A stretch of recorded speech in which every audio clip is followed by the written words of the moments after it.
applaudissements. Marisol est où? Marisol, voilà. Bon, Marisol, c'est qui nous accueille ici dans ce fantastique endroit, et c'est le Centre Gallego de la Tentation.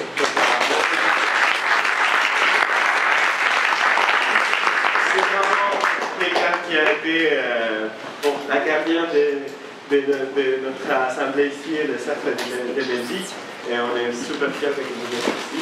C'est vraiment un endroit superbe et une histoire peut-être à sur l'endroit, parce que c'est un endroit fréquenté et vraiment quelque chose qui garde l'esprit de la migration espagnole et aussi l'avenir des mouvements et la migration espagnole qui est toujours d'actualité. Donc je voulais passer les drapeaux à Sophie. Sophie, vous voulez passer? J'ai ici ton présentation. Oui, je vais essayer de parler lentement en français, parce que tout le monde n'est pas français. Je vous invite à vous partager un peu. Je suis très ringarde parce que je suis française, donc du coup j'ai fait un plan très typique, 2 parties, 3 parties. Bref, je vous invite à le partager. De même que en espagnol, je vous ai imprimé la dernière interview d'Éric Coquerel, qui est le secrétaire national du parti de gauche, en espagnol sur El Público, donc pareil. Allez-y.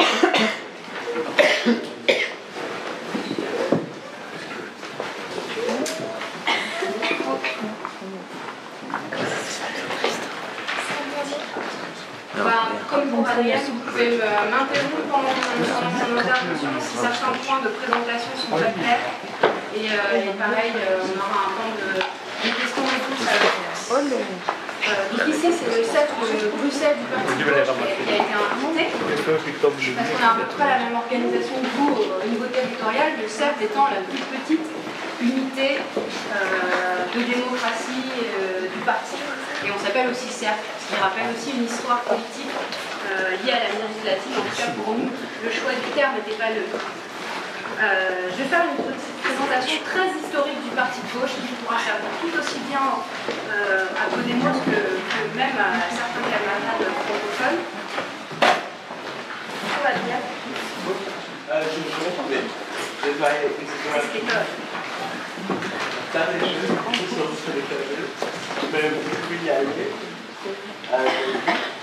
Donc le parti de gauche, je vais résumer rapidement en appelant PG et non pas PDG comme parfois les gens se trompent, parce qu'on n'est pas le parti des entreprises, hein, on vient de poser le parti de gauche.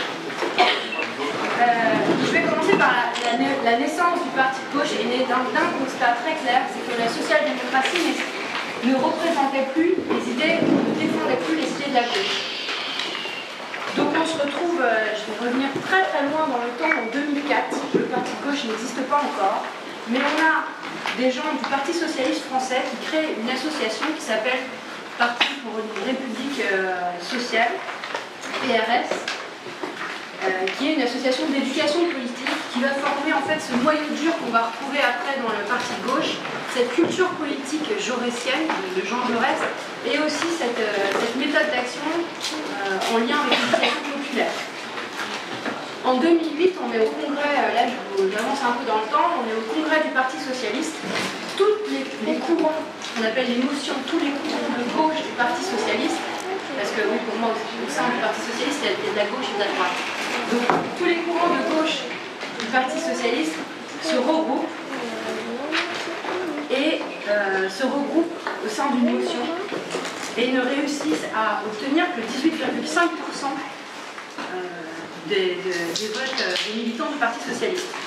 Donc, partant de ce constat, Jean-Luc Mélenchon et Marc Dolez, Jean-Luc Mélenchon était le leader eurodéputé du Parti de gauche, annonce qu'il se retire du Parti socialiste et qu'il crée le Parti de gauche.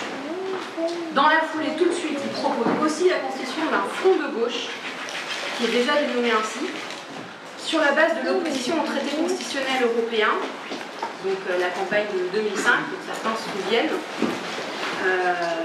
et le Parti communiste français répond tout de suite présent à cet appel pour un front de gauche. Dans la foulée, le Parti de gauche commence à se constituer en tant que force partisane, en tant que parti. On a donc ces gens, ce cœur de militants socialistes qui ont scissionné Parti socialiste.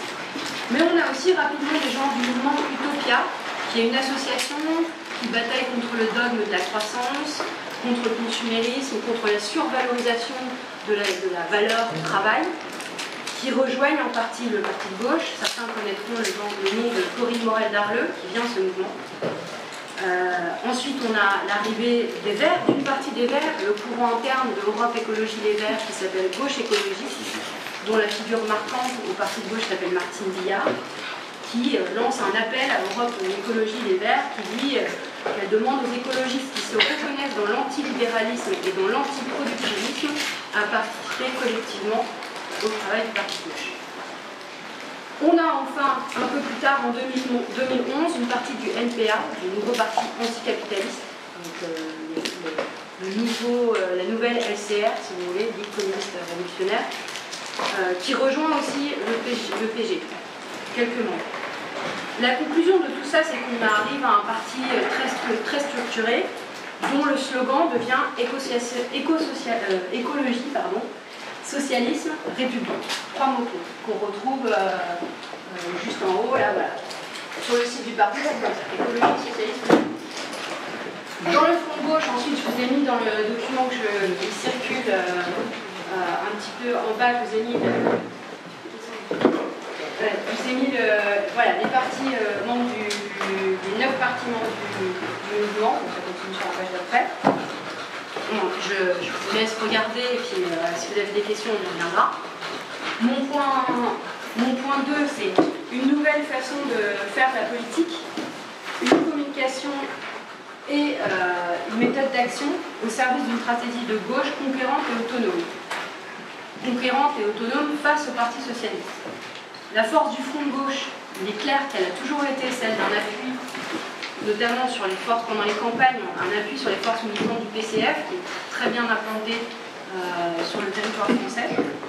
Aussi sur une nouvelle communication avec le parti de gauche, avec l'utilisation en masse des réseaux sociaux et l'éducation populaire, c'est-à-dire que par exemple le parti de gauche a lancé des criers dans le métro parisien. Donc des petites scénettes d'opposition au gouvernement, filmées, mises sur les réseaux sociaux ensuite, de façon participative pour essayer d'intéresser les gens, ou alors pendant la dernière campagne des européennes, ce qu'on a appelé les poulets anti-grand marché transatlantique, pour mobiliser les gens sur la campagne du TTIP, de l'accord du USA. Donc on avait des gens déguisés en poulet qui se mettaient devant les McDonald's et puis avec la fermière républicaine qui expliquait quels sont les dangers de cet accord, etc. Des choses un peu vivantes comme ça. Donc on arrive vraiment avec cette jonction des forces au présidentiel de mai 2012 où on fait toute une série de meetings en plein air. Donc ça c'était vraiment une révolution pour les partis de la gauche traditionnelle en France où on envahit le champ public de la rue de nouveau. L'exemple frappant, c'est celui du 18 mars 2012 où on organise la marche sur la Bastille. C'est-à-dire qu'on refait une prise de la Bastille. Comme avec toute cette idéologie révolutionnaire française, où on a 150 000 personnes les chiffres, nous on a dit 180 000, je mets un peu la barre au milieu, je dis 150 000 personnes étaient présentes à la marche de la Bastille pour se rassembler à la veille on est à la veille des présidentielles. Résultat, on fait 4 millions de voix, le Front de gauche fait 4 millions de voix, 11,1%. Et Hollande ne passe face à Sarkozy que grâce à ces 4 millions de voix. C'est aussi quelque chose qu'il faut rappeler dans l'historique actuel. Parce qu'on avait à peu près, exactement comme l'écart au Brésil actuel des dernières élections, l'écart était le même. Donc sans les 4 millions de voix, Hollande ne passait pas. Je fais une toute petite aparté sur l'écosocialisme, qui est vraiment le cœur du projet de transformation de la société du parti de gauche, qui naît très tôt, dès 2009 en fait, une année après le lancement de la fondation du parti. On a le terme de planification écologique qui apparaît et qui se termine en 2013 avec un congrès du parti de gauche, avec l'adoption d'un manifeste écosocialiste qui va rassembler plus large que les seuls membres du parti de gauche et qui décrit l'écosocialisme, Vega va sûrement en parler un peu plus tard, qui décrit l'écosocialisme comme un socialisme débarrassé de la logique productiviste une écologie anticapitaliste, la transformation profonde des modes de vie et de déplacement qui articulent étroitement progrès social et préservation écologique de la planète.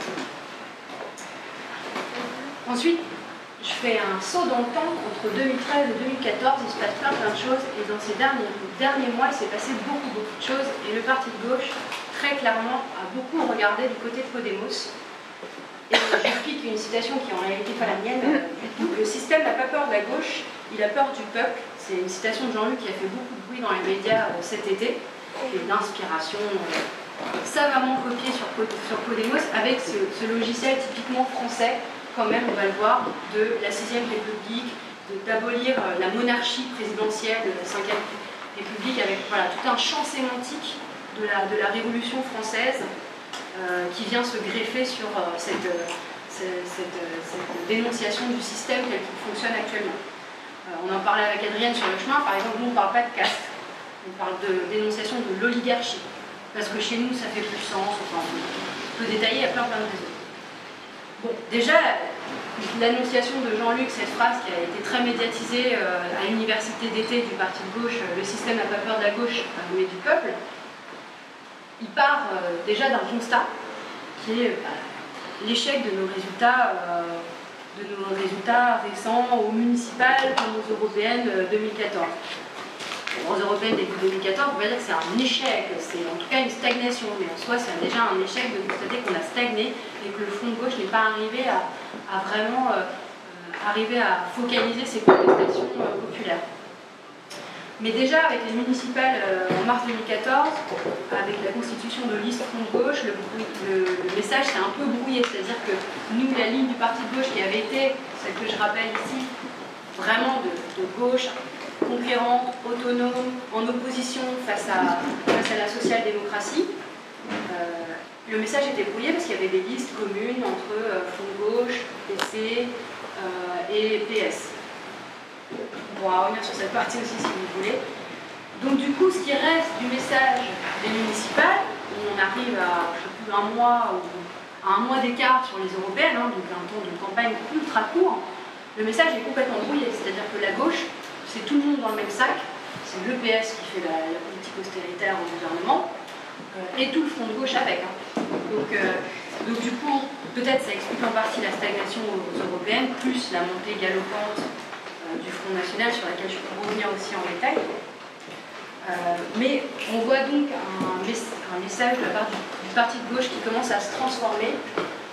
Déjà dans les mobilisations sur la prise de la Bastille, on était déjà sur des messages comme le coup de balai, on s'en souvient, où on avait une petite Marianne dessinée qui passait le balai pour envoyer l'oligarchie au tapis. Et on refait en mai 2013, on refait une prise de la Bastille. Et là, par exemple, on a des leaders du parti de gauche qui montent sur la tribune et qui parlent de petits monarques, en parlant de François Hollande, mise en place par les institutions de la 5e République. C'est le symbole d'une monarchie verticale qui permet à la finance d'étendre ses tentacules. Donc on a un retour en force, encore une fois, de tout le champ sémantique de la Révolution française, qui aboutit au remue-ménage, c'est-à-dire notre université d'été, c'est comme ça qu'on l'appelle, le remue-ménage, où là vraiment on décide d'avancer vers un mouvement pour la 6e République, pour fédérer le peuple. Donc là on a passé un créneau, on ne parle plus en termes de fédérer la gauche, on a abandonné ce langage-là et on parle de fédérer le peuple. Et donc en septembre dernier, le parti de gauche a lancé un mouvement qui s'appelle le Mouvement pour la 6e République, qui n'est donc pas un parti, qui est soutenu par diverses personnalités, notamment des gens des Verts, comme Eva Joly, qui a clairement annoncé son soutien à la 6e République. Et donc, l'idée, avec le Mouvement pour la 6e République, c'est pour ça que cette idée de ce soir est intéressante, parce que autant Podemos est dans une phase de construction vers un parti, quel qu'il soit, qu'on considère qu'il soit trop traditionnel, ou qu'on considère au contraire qu'il fasse bien jouer la démocratie participative, mais en tout cas eux sont dans ce mouvement-là, et nous on est dans un mouvement un peu inverse. Comment on peut faire, nous en tant que parti, disons, un peu plus traditionnel, pour se détacher de cette manière de faire campagne, pour arriver à créer un mouvement disons, disons, autonomes, autogérés, par des gens qui ne soient pas uniquement des militants purs, qui s'impliquent chacun à leur niveau local, chacun sur leur thématique d'intérêt, arrivent à créer quelque chose qui prenne corps. C'est un peu ce que je lis chez certains papiers de Podemos, la théorie du débordement. Arriver à déborder le cadre partisan habituel. Et ça, pour nous, à gauche en France, ça demande quand même une révolution idéologique et dans les pratiques énorme. Donc c'est pour ça que je termine sur la conclusion qui est un peu le défi, le challenge comme on dit maintenant en France aussi, le défi du mouvement de la 6ème République, c'est ça, c'est d'arriver à redonner, à repolitiser l'espace, à redonner au peuple les moyens de pratiquer lui-même. Donc je vous laisserai aller voir le site internet qui est l6r.fr, mais où dessus, le citoyen qui va voir est tout de suite amené comme force de proposition, il est tout de suite considéré comme une force de proposition. Ensuite, sur une question qui vient souvent, et donc là, je pense que j'aurai une autre question qui va me permettre d'approfondir, mais je passe très rapidement. Est-ce que ça, par rapport au front de gauche, ça veut dire que le front de gauche est mort? Clairement pas. Mais le front de gauche doit pouvoir aller aussi loin que possible dans le développement du mouvement pour la 6ème République, c'est-à-dire pouvoir parler aussi de l'abolition de cette monarchie présidentielle. Sinon, il restera une alliance stratégique de campagne électorale. Ce que je voulais dire aussi par rapport aux interventions de Podemos, c'est que du coup pour nous par rapport au M6R, au mouvement pour la 6ème République, c'est qu'il y a clairement quelque chose à apprendre aussi de tous ces outils de démocratie participative chez Podemos. On ne peut pas copier tel quel, comme je vous l'ai dit, pour nous le logiciel il est autre, il est aussi celui de la Révolution française, parce qu'on pense aussi qu'il reste quelque chose dans l'ADN, pour reprendre encore des mots, dans l'ADN français, on pense qu'il en reste quelque chose. Mais en tout cas, sécuriser un peu la participation de tous, que les gens soient des militants traditionnels purs ou non. Et c'est à nous de trouver maintenant aujourd'hui les moyens, pour nous c'est ça le défi, trouver les moyens de créer cet empowerment citoyen. Ouais, je laisse passer à la question.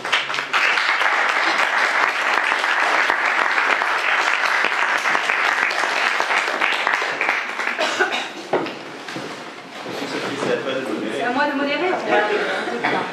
Mais les camarades de personne. C'est très dans espagnol sinon. Alors j'avais Maxime, Stratos, Andrés. Alors Maxime.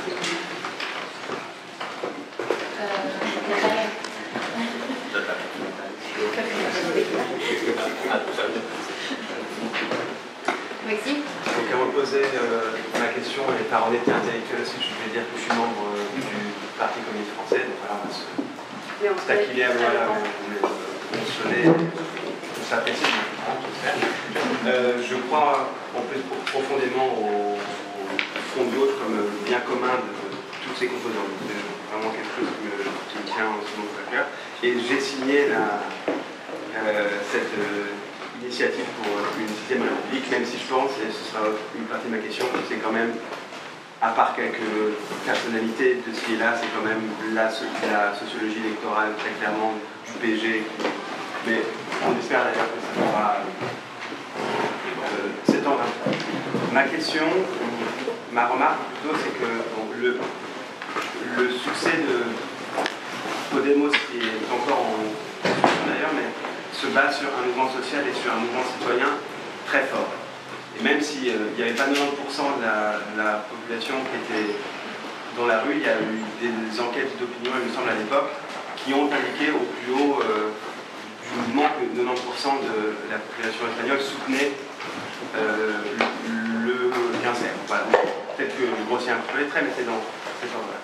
En France, on a le problème complètement inverse. Il n'y a aucun mouvement social, ou alors il y a les militants professionnels, dont j'ai beaucoup de respect pour ce qu'ils sont et ce qu'ils font. Il y a les militants professionnels d'attaque, quelques autres. Au niveau local, il y a des initiatives, donc là on a pu voir avec cet assassinat tragique de ce jeune militant, qui avait juste 21 ans, qui avait une sensibilité écologiste très développée, qui était allé manifester pour voir aussi un petit peu comment ça se passait contre ce projet de barrage dans le sud de la France. Donc, il y a beaucoup d'initiatives comme ça qui fleurissent, mais il n'y a pas de mouvement social très fort pour porter une initiative transpartisane et apolitique pour le peuple, avec le peuple. Donc pour moi, le risque de ces initiatives, c'est un peu, et je pense qu'il y a une contradiction dans les termes, aussi dans ta conclusion, Sophie, quand on voit que c'est le parti de gauche qui a créé ce mouvement qui n'est pas un parti pour et par le peuple. C'est-à-dire qu'il faudra que ça vienne d'en bas, là c'est une approche aussi un petit peu top-down, comme les camarades israéliens disaient tout à l'heure. Mais un grand merci pour ton intervention et à faire une créative beaucoup. Quand j'avais Stratos. Une question apolitique, je suis sûr que je vais te poser plusieurs fois. Pourquoi ça a marché en Grèce et en Israël?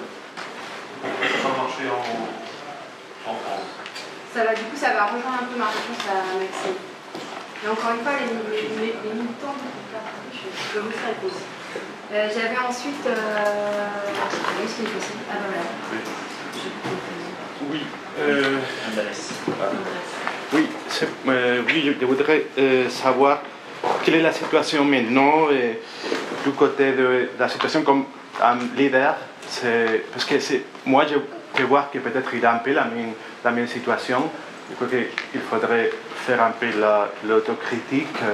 J'imagine pas maintenant Podemos sans Pablo Iglesias, je veux dire la virtualité, le pouvoir, l'action. Et j'imagine pas non plus les partis de gauche sans Mélenchon. Alors, quelle est la situation avec les partis de gauche? Il y avait un problème d'un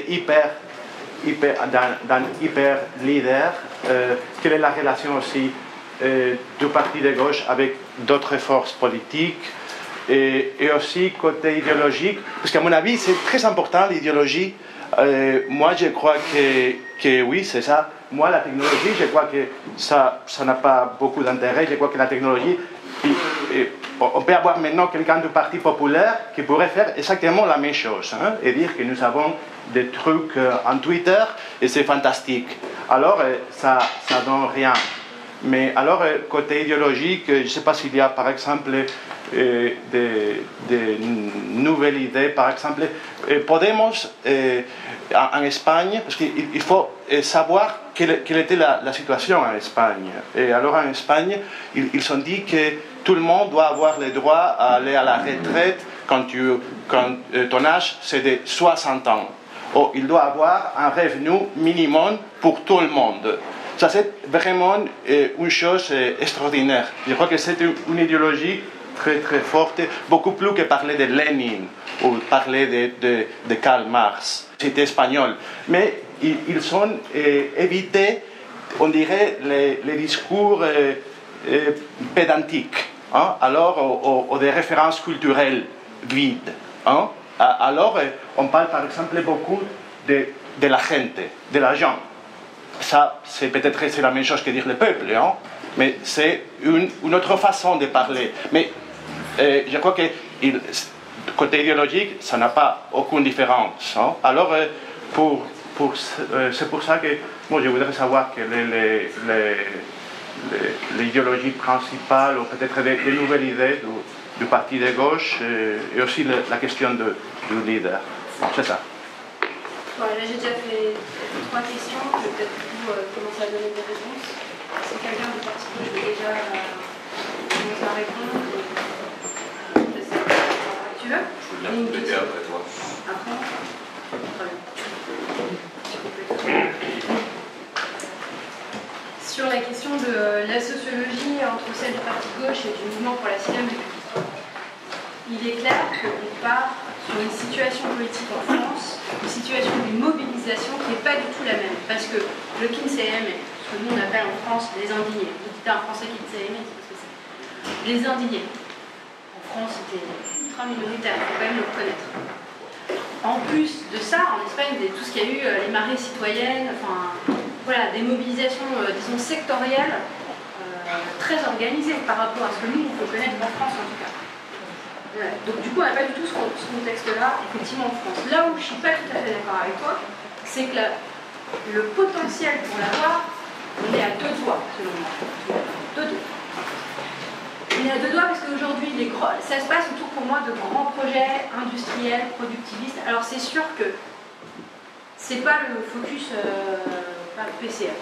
Mais le TGV, la ligne à grande vitesse Lyon-Turin, le barrage du Tarn, où Rémi Fraisse meurt à l'âge de 21 ans par tir de grenade.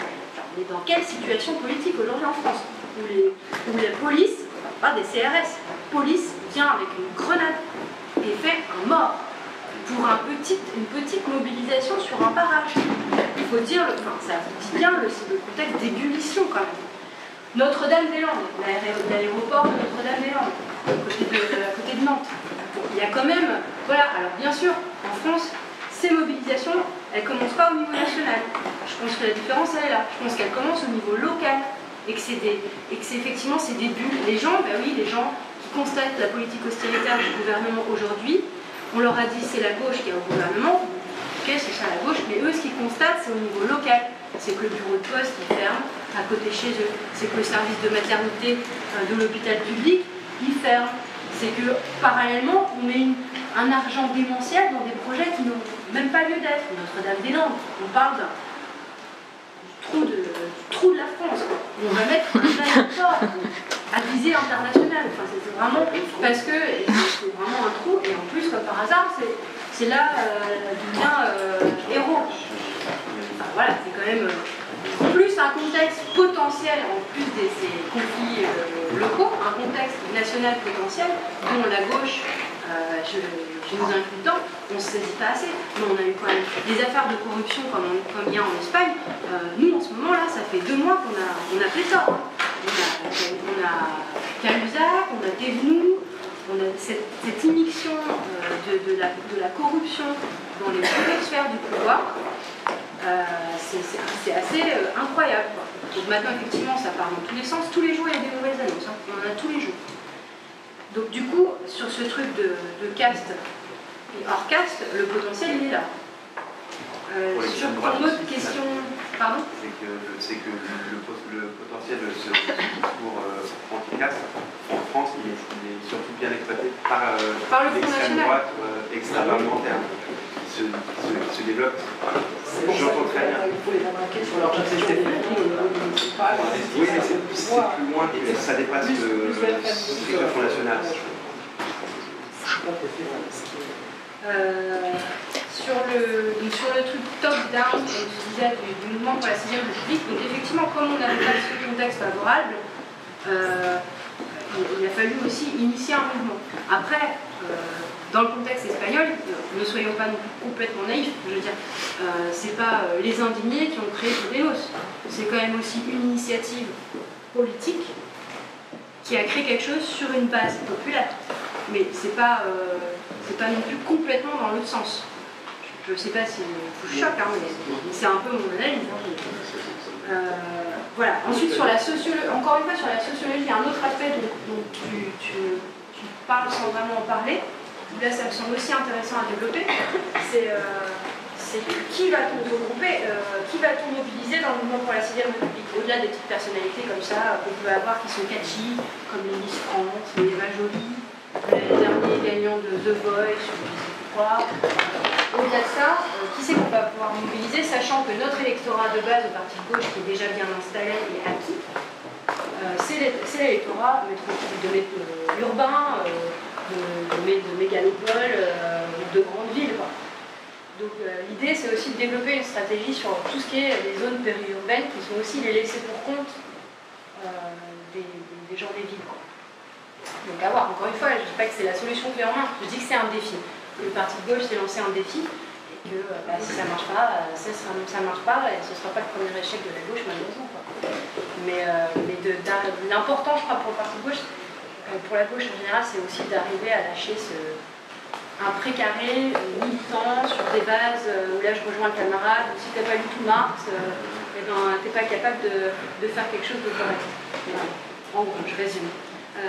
Tu voulais rajouter ? Oui, mais je voulais revenir sur deux choses en plus. L'événement de Grenoble aussi, parce que là on parle justement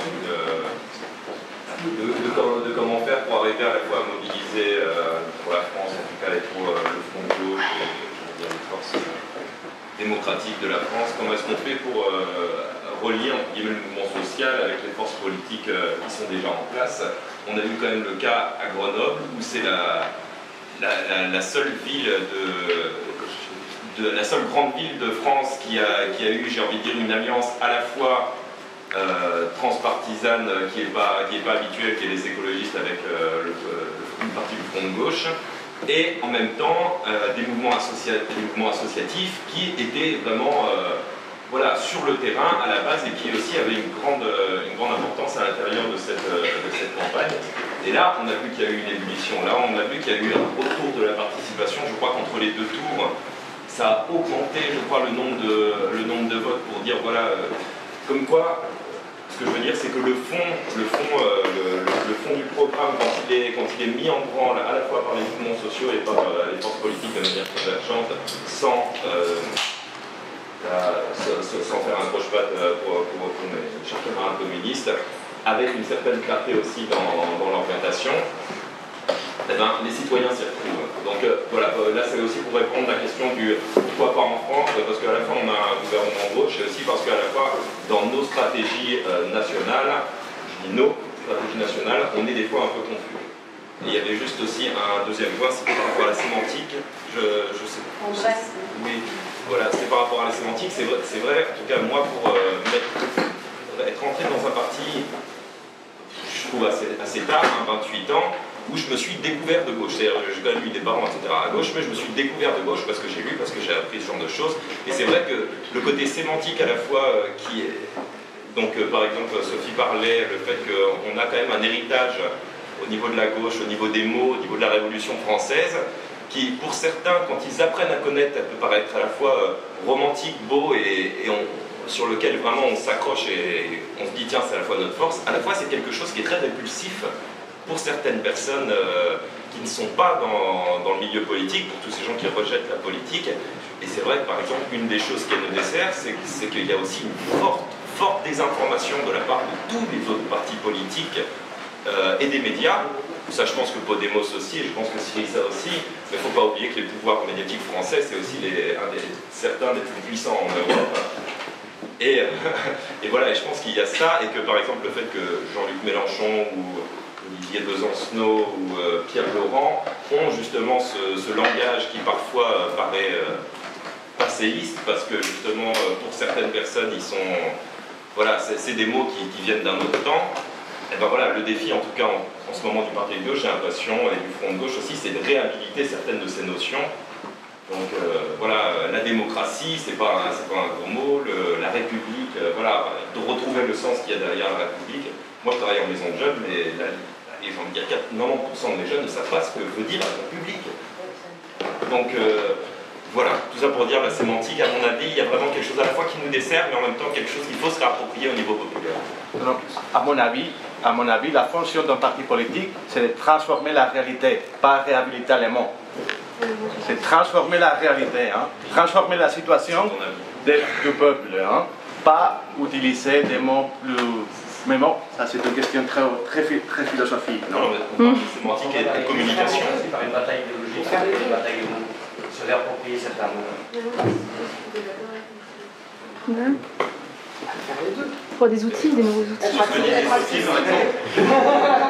Le constat que le mot gauche au niveau du peuple français ne veut plus dire la même chose, c'est ça aussi.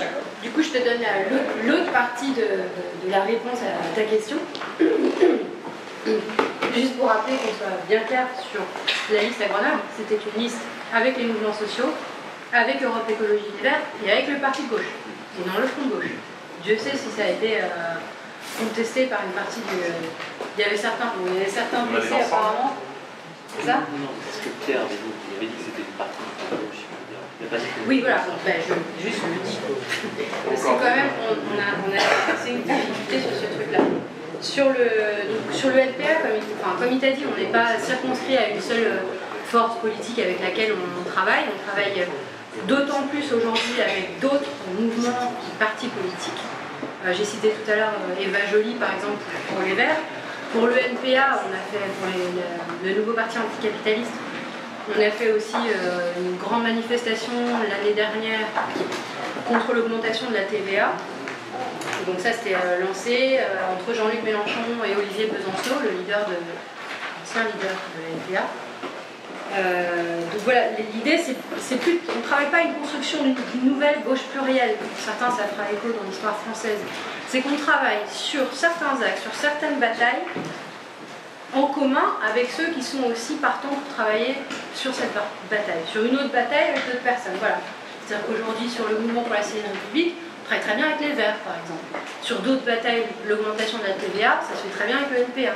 Donc, c'est-à-dire qu'on n'est plus une vision classique où on regroupe toute la gauche et on travaille tous ensemble et on fait avancer et on fait des heures de débats interminables pour arriver à se mettre en commun sur un petit dénominateur commun minuscule. Sur les exemples concrets dont tu parlais, par exemple la retraite à 60 ans en France, c'est clair. Ça, s'il y a bien un acquis de la gauche en France, c'est la retraite à 60 ans en 2010. Je me souviens très bien parce que moi j'ai adhéré au Parti de gauche en 2010 sur cette thématique. Je reviens en France après un séjour à l'étranger. Mouvement contre la réforme des retraites de Sarkozy. Toute la gauche, Parti socialiste français, François Hollande en tête de cortège, contre la réforme de Sarkozy pour toucher à la retraite à 60 ans, qui est un acquis de la gauche française. On arrive avec François Hollande au gouvernement, une des premières réformes qu'il instaure, c'est de casser ce droit-là, ce même droit pour lequel il est défendu. Il est descendu dans la rue 2 ans avant. Voilà, donc du coup c'est toujours ce paradoxe du Parti socialiste qui une fois au gouvernement, fait l'inverse, va même plus loin que Sarkozy dans sa réforme de la retraite. Je ne sais pas s'il y avait la situation. Ouais, par rapport à Jean-Luc Mélenchon, il est clair. Je pense qu'il ne faut pas se cacher. Derrière le rideau pendant trop longtemps. C'est clair qu'un jour, Jean-Luc Mélenchon, et lui-même le dit, il est fatigué. Un jour, ce sera fini.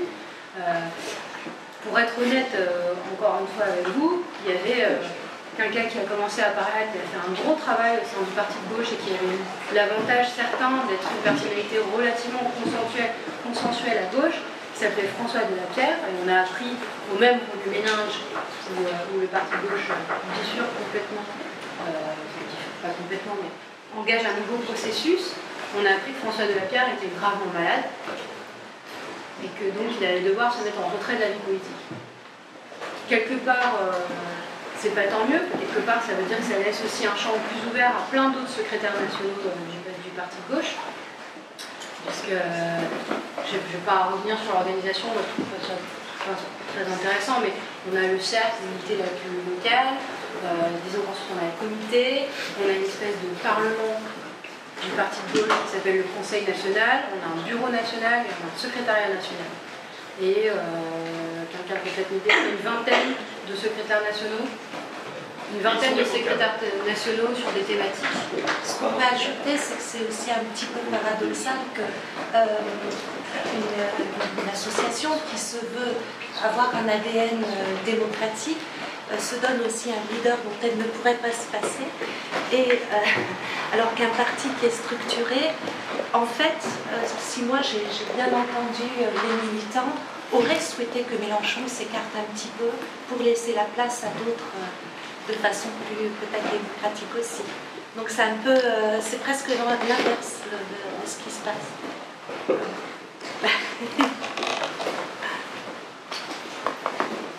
J'avais Natalia, Martine et Marc.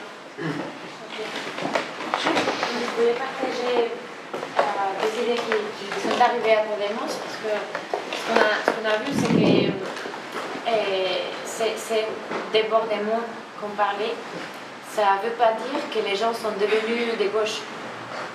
Ça veut dire que nous sommes tous d'accord sur quelque chose de concret, comme que la corruption n'est pas...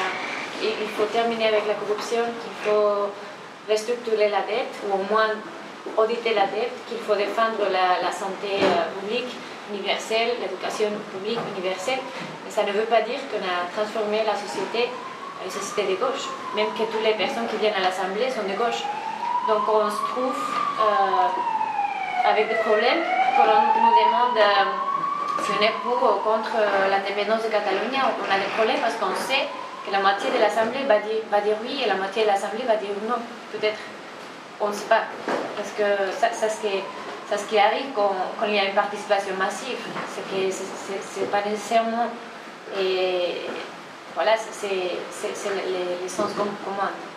Donc ce qu'on a fait, c'est que chaque samedi, on a vu qu'on n'avait pas un langage commun parce que c'était de plus concret au plus abstrait. Pour cela, on ne parle pas de droite, de gauche, etc. Et ce qu'on a vu, c'est qu'on avait besoin d'avoir un consensus sur des trucs, sur des choses. Et on a eu un problème, pour vous poser un exemple, on a eu un problème avec le langage inclusif au début de l'Assemblée, il y avait des personnes qui demandaient un langage inclusif. Il y a des autres qui ont dit qu'il n'y avait pas de son, pas que ce n'était pas nécessaire. Donc là, vous voyez comme pour nous, à niveau interne, il faut consensuer encore beaucoup de choses. Et ça, c'est un processus qui est long, qui n'est pas d'aujourd'hui à demain. Donc l'agenda extérieur nous demande de savoir qui sont le candidat, qu'est-ce qu'on pense de ça, qu'est-ce qu'on pense à niveau économique, qu'est-ce qu'on pense. Alors que la réalité dans le petit assemblée, c'est qu'on a besoin de créer une réalité nôtre. Donc pour cela, on fait beaucoup de formations. Chaque samedi, on fait une formation sur un truc, sur le dépressionnisme, sur les biens communaux, etc. Mais ce sont des formations, si vous voulez, théoriques, légères, mais pour créer cette conscience commune, parce qu'il n'y a pas une conscience commune. Si vous partagez si vous arrivez à avoir une participation massive, c'est une difficulté qu'on a trouvée. Ça n'engage pas vraiment de départ, je crois qu'on est plutôt d'accord. D'ailleurs, le fonctionnement dans les cercles du parti de gauche, c'est exactement la même chose. Pour les Français de l'étranger, c'est un peu particulier parce que déjà, il y a une base beaucoup moins importante. Et moi qui fais deux cercles différents en France, voilà, il y avait toujours un temps effectivement de formation. Toi, tu l'as axé plus sur le truc de créer une conscience commune. Dans la vision du PG, c'était peut-être plus d'arriver justement dès le départ à créer quelque chose, que ce ne soit pas tout le temps les mêmes qui parlent. Que quand une formation peut être assurée par un camarade qui s'intéresse au sujet, parce qu'il le connaît bien, qu'il y ait le champ d'expression qu'on veut faire. Donc encore une fois, on part de la même idée, et pas pour les mêmes raisons. Nous, c'est pour créer une conscience commune, où la plupart des gens, beaucoup de gens venaient avec une conscience politique déjà de gauche acquise, ou en tout cas quelque chose à réveiller, ou alors ils la trouvaient de toute façon au fur et à mesure du chemin avec nous.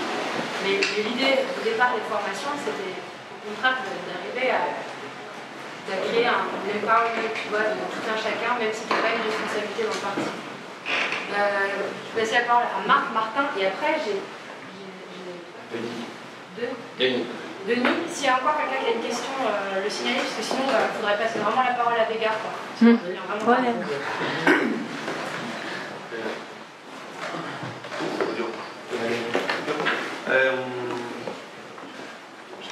Ah ouais. D'abord une question concrète. Je parle de socialisme, mais j'avais dans la tête comme qu'une fois Mélenchon avait justifié les armes nucléaires, ou il était pour l'énergie nucléaire. Je ne sais pas si je me suis trompé ou quelque chose comme ça. Je ne sais pas. Non, je crois que c'était une discussion, c'était une image. C'était l'arme atomique, c'était une image, c'était pas une discussion. D'accord, ça va. Parce que no, c'était pour savoir si. J'ai parlé de l'électronucléaire aussi pour mettre l'exemple de que chez nous, il y avait un eurodéputé qui, au début d'être élu, il a commencé à dire qu'il était pour l'énergie nucléaire. Et après, il a changé, la loi et tout ça, et voilà. Mais toutes ces sortes de différences, comme on disait tantôt, c'est possible, mais ça m'étonnerait plus des partis plus organisés comme les partis de gauche. Et l'autre, c'est sur le mouvement de la 6e République. En Espagne, on ne connaît pas le numéro de République. C'est plutôt, je le trouve un peu bizarre de lancer un mouvement comme ça sans qu'il y ait le mouvement dans la rue. Qu'est-ce que c'est un love ou le cool? C'est bien la volonté de dépasser le limite des partis organisés, mais c'est dans le cadre où il y a des mobilisations sociales, soyons des mouvements unitaires et tout ça, qu'on peut lancer de nouveaux mouvements. Sinon, c'est un peu bizarre, non? C'est comme venir à lancer une idée que peut-être c'est pris ou pas pour la société. Je ne sais pas. Je ne sais pas quel c'est le climat social en France maintenant, mais peut-être c'était le moment, j'imagine, pour les départements qu'il y a eu pour le CPE. Non? Le contrat de première embauche, il y a eu vraiment un débordement de tous les partis et tout ça. Et peut-être ce n'était pas le débat de mettre parler directement de la 6e République à ce moment-là. Mais sont dans des moments comme ça qui se passent des choses qu'on peut faire une certaine incidence. Et normalement, quand on est dans des organisations politiques normaux, on a un peu peur d'être dissous dans les mouvements sociaux. Mais précisément, c'est important de noter les drapeaux et tout ça, que aussi on se sépare d'une certaine façon de certains mouvements sociaux, pas de tous, ça dépend le caractère de ces mouvements sociaux. Mais ce que je raconte, c'était très important en Espagne pour les trucs des indignés, pour les 15e et tout ça, parce que les militants classiques qui venaient dans le mouvement des indignés avec leurs drapeaux, ils s'étaient presque rejetés tout de suite. Tous les autres militants qui ont accepté de, bon, ici, on va voir, on va faire une évolution, c'est une expérience collective, il faut faire plein de discussions parce que c'est des centaines de milliers de personnes qui n'avaient jamais fait de la politique, ils disaient comment ça à faire de la politique. Ce sont des nouvelles discussions qu'il faut porter. Et après, on apprend à se reconnaître, à se respecter, à ne pas nous dire tout le monde est le même, et des choses comme ça. Voilà. Je crois qu'on a des approches différentes parfois sur les mouvements sociaux et comment est-ce que ça va devenir ou non un processus de changement social. Donc j'arrive très rapidement juste pour ajouter deux points. Sur le nucléaire, l'histoire est très claire. Le parti de gauche est contre le nucléaire depuis le début. Maintenant, au niveau du front de gauche, le consensus qui a été trouvé avec le PCF, c'était en tout cas de demander à ce que la question soit posée au niveau national. C'est-à-dire qu'on demandait un référendum, ce qui permet de poser les termes de débat pour chaque citoyen. Vraiment, de poser la question, parce que c'est... Et en plus, c'est très technique, particulièrement en France, comme tu t'imagines. On a eu l'énergie, principalement nucléaire. Ça a été la grande idée défendue à gauche depuis très longtemps. Donc, ça demande en tout cas qu'il y ait un vrai débat posé au niveau national. Voilà le consensus au sein du front de gauche qui est le parti de gauche, en tout cas, c'est tu voulais rajouter par rapport au nucléaire? Non, c'était plus par rapport aux mouvements sociaux. Juste sur ton point sur les mouvements sociaux, j'avais l'impression d'avoir répondu déjà à la question de Maxime, c'est-à-dire que c'est clair, on n'est pas dans un contexte des indignés, des marées citoyennes comme il y a eu en Espagne, mais il y a quand même une étincelle. Je ne serais pas autant pessimiste que certains. Je pense qu'il y a quand même une étincelle, c'est pas un hasard, si on retrouve tous ces projets locaux aux quatre coins de la France, qui suscite tant de mobilisation jusqu'à la mort hier, avant-hier, d'un jeune de 21 ans. C'est-à-dire qu'on a pléthore de Lyon-Turin, le barrage dans le Tarn, Notre-Dame-des-Landes, il y a quelque chose, quoi. Il y a quand même matière à plus les exemples de corruption incessants en France ces derniers mois, ces dernières semaines. Vas-y. Non mais je rejoins sur le point que c'est vrai que, par exemple, sur les trucs de corruption, c'est vrai que nous, on n'a pas des mouvements sociaux qui se font comme ça en réaction sur des faits concrets aussi subitement. Peut-être aussi, on l'a déjà expliqué, parce que le contexte, c'est qu'aussi, on est avec un gouvernement de gauche entre 25 000 guillemets. Donc c'est la capacité de mobilisation. Quand on était sous 20 ans de droite, je suis persuadé qu'il y en avait quand même beaucoup plus. Et la preuve, même si j'entends dire que comparé à l'Espagne, le mouvement des indignés n'était pas si fort que ça en France. Moi, j'ai quand même le souvenir en France et en Belgique d'un mouvement des indignés. Ça faisait très longtemps qu'on n'avait pas vu ça. Et il y a eu le fameux coup de balai que Sophie aussi a évoqué, où c'était justement aussi un rassemblement de rue transpartisan, donc avec des écologistes, voilà, le LPA, donc vraiment des familles de gauche très étendues et même certains mouvements associatifs qui avaient manifesté pour le coup de balai qui représentait la 6ème République. C'est-à-dire que le mouvement MCR est venu après ces différentes initiatives quand même populaires et ces manifestations. Donc c'est pas non plus une idée qui est sortie de la tête de Jean-Luc Mélenchon et qui a dit tiens, maintenant c'est le bon moment et tout ça. Il y avait eu plusieurs galons d'essai, j'ai envie de dire, au niveau de la rue. Peut-être encore une fois moins, à cause du contexte, moins porteur, voilà, moins porteur au niveau de l'énergie que l'Espagne et que Podemos. Mais je pense en tout cas que ça s'est construit quand même sur une base populaire qui était là. Il me semble aussi, on peut peut-être dire aussi que le M6R répond quand même, on parle de Podemos, le M6R répond aussi, enfin c'est aussi un reflet du M5S en Italie, même si le M5S est par ailleurs critiquable dans la mesure où notamment il y a des tendances racistes, bon ça c'est un débat totalement, mais par la démarche du M6R qui est une démarche participative avec des débats en interne, bon par exemple la question de savoir le tirage au sort ou pas, qui suscite pas mal de discussions en interne, c'est la volonté d'avoir de lancer, de susciter cette dynamique participative. Et l'espoir, bien sûr, c'est que ça prenne en profondeur et que ça amène plus de gens à s'engager là-dessus. Et le pouvoir socialiste semble en tout cas tendre le bâton pour ce faire.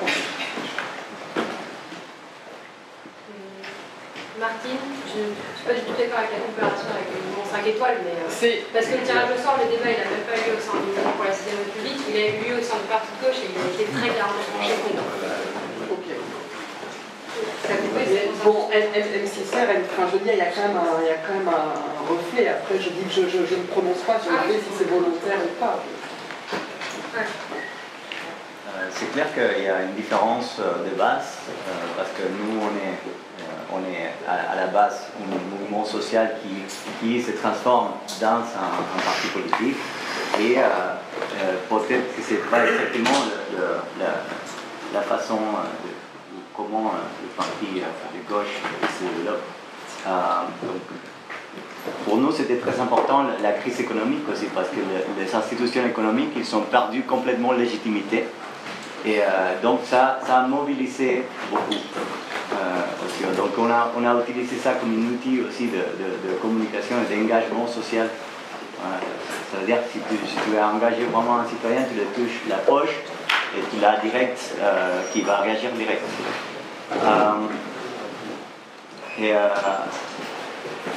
Donc je voulais savoir, comment est-ce que vous préparez les dynamiques participative. C'est quoi la figure, ça rentre où les citoyens dans les partis? Parce que nous, pour nous, c'est pas comme le collègue il disait de Général, c'est pas une volonté d'intégrer, mais c'est pratiquement une exigence. Nous, c'est les citoyens et les citoyens et les citoyens. Et c'est eux qui décident, eux qui participent directement dans la décision, dans la création de programmes politiques. C'est complètement ouvert aux citoyens à le faire. Donc, si tu les donnes les outils aux gens, je crois que ça aide quand même à la participation et ça aide à l'engagement social. Donc, c'est quoi c'est où la figure des citoyens dans vos partis? Dans votre parti ou dans le mouvement pour la 6ème République? Je crois que tu t'adresses plutôt au mouvement. Je m'adresse au parti de gauche. Parce que en fait, ce que j'ai lu sur internet, c'est que le mouvement de la 5e République, c'est la 6e République d'abord. C'est dès que Mélenchon il commence à se dévier un peu de parti de gauche, il commence aussi à faire un mouvement indépendant. Mais bon, ça c'est une autre question. Ma question c'est, les citoyens, il est où dans le parti de gauche et il est où dans votre façon d'intégrer? Non, mais finalement c'est lié aussi, si tu veux. Il y a quand même aussi le fait que Jean-Luc Mélenchon, la Méva Joly l'a dit elle-même, est une figure qui incarne très bien l'idée d'un passage à la 6ème République.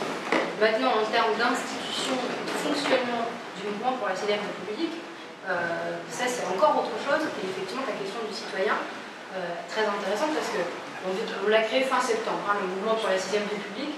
On a dépassé les 150 000 signataires qui soutiennent le passage à la 6ème République. On est même au-delà de ça aujourd'hui, je n'ai pas les derniers chiffres.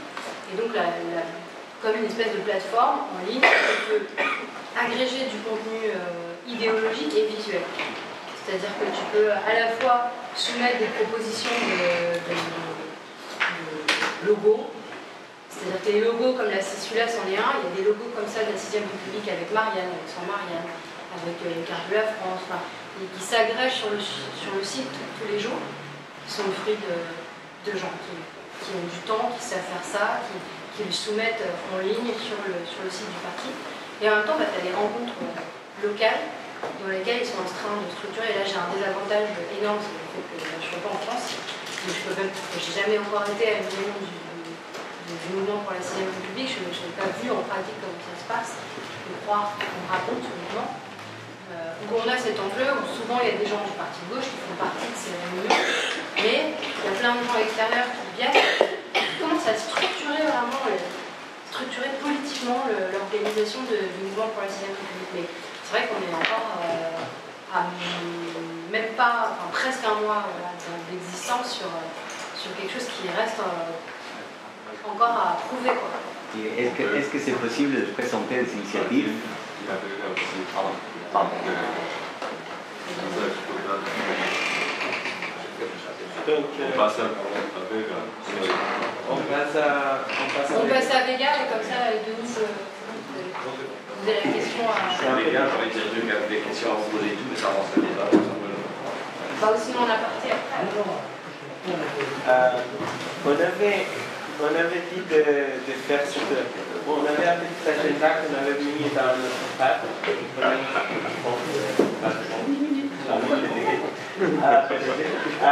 avait parlé de faire un peu de proposition de travail en commun et discussion d'enjeux bières. Les bières, ils sont très très importants pour nous remonter et nous connaître mieux. Donc, je dirais qu'on peut passer à Vega et faire un petit peu la pub. Et notre collègue Désiré Sarr, qui sont un rassemblement ici, dans cette merveilleuse endroit, et viendront les eurodéputés. Il y a Manolis, c'est Léon Noir. Georgios, tu veux dire quelque chose à propos? Dans 2 semaines, ce sera ici. C'est la première fois avec plusieurs députés. Et bon, et tout ça qu'on peut faire avec il y aura une traduction en français. Vega.